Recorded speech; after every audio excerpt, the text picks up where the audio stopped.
petani, assalamualaikum warahmatullahi wabarakatuh. Selamat ketemu kembali dengan kami melalui channel ini.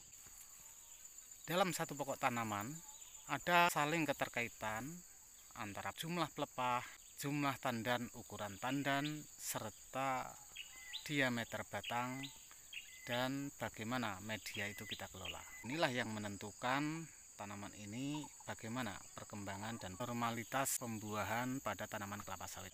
Semakin banyak jumlah jaringan pada tanaman itu, maka semakin banyak pula kebutuhan akan nutrisi hasil fotosintesis agar mencukupi apa yang dibutuhkan pada setiap sel-sel tanaman. Nah, ini tentu saja kaitannya dengan pelepah pada tanaman kita. Pembentukan buah juga bisa diakibatkan oleh terlalu banyaknya pelepah yang kita pelihara. Pelepah yang kita pelihara ini mestinya memiliki peran untuk proses fotosintesis, teman-teman. Pelepah yang tidak efisien, di mana daun-daunnya sudah mulai mengering atau sudah tertutup dengan rapat oleh pelepah-pelepah yang lainnya, tidak perlu kita pertahankan. Jadi teman-teman, Songgo 2 ini tidak merupakan harga mati untuk pelepah yang seperti di belakang saya ini, yang fungsi fotosintesisnya sudah betul-betul tidak sepadan dengan sel-sel yang harus disanggah hidupnya oleh tanaman, maka kita lebih baik buang saja. Artinya Songgo 1, tapi daun yang kita pelihara masih sehat dan berfungsi normal, ini kita pertahankan. Yang kering kita sikat saja. Ini adalah contoh pelepah yang bisa kita buang di saat pelepah yang ada di atasnya sudah rimbun ya, malah melebihi dari standar 42 pelepah sampai 45 pelepah pada satu pokok.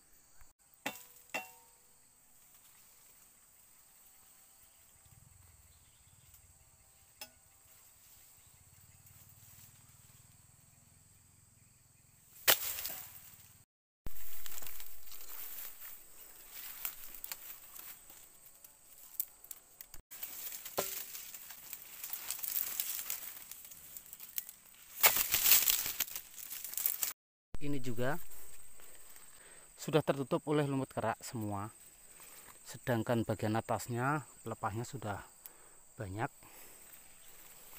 dan ini sebenarnya masih Songgo pertama, dihitung dari bawah pelepah bertandan. Jadi ini pelepahnya juga mulai menguning, beda dibandingkan di atasnya. Ini juga bisa kita buang atau juga bisa kita pertahankan karena masih ada yang hijau-hijau pada daunnya. Tapi sebaiknya kita buang saja karena ini akan menghambat pembentukan daun di atasnya yang lebih segar. Nah, jadi ini yang atas ini yang berpelepah, kemudian ini sudah Songgo yang kedua ini. Nah, kita bisa buang yang ini, apalagi ini sudah tertutup dan ada gejala kekeringan pada ujung daunnya. Jadi ini memang oleh tanaman dikehendaki untuk mati pelan-pelan, namun demikian dia masih menyerap asupan nutrisi yang sudah dibuat di daun sebelah atasnya. Bisa kita buang untuk efisiensi penggunaan hasil proses fotosintesis, teman-teman. Buah masih terbentuk terus-menerus ya, aman, dan ini tanpa putus dari awal.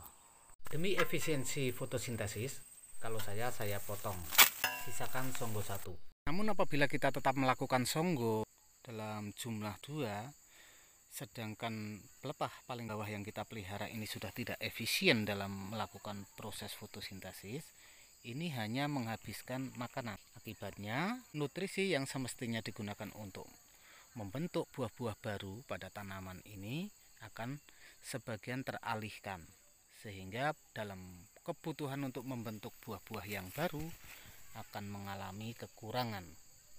Kekurangan itu bisa mengakibatkan buah yang mestinya terbentuk menjadi tidak normal, kecuali teman-teman berani menambahkan pupuk dalam dosis yang lebih banyak. Namun tetap saja ya teman-teman, efisiensi penggunaan pupuk pada tanaman kita tetap lebih rendah daripada mengefisienkan jumlah pelepah yang kita pelihara yang masih bisa mensintesis organik dari anorganik.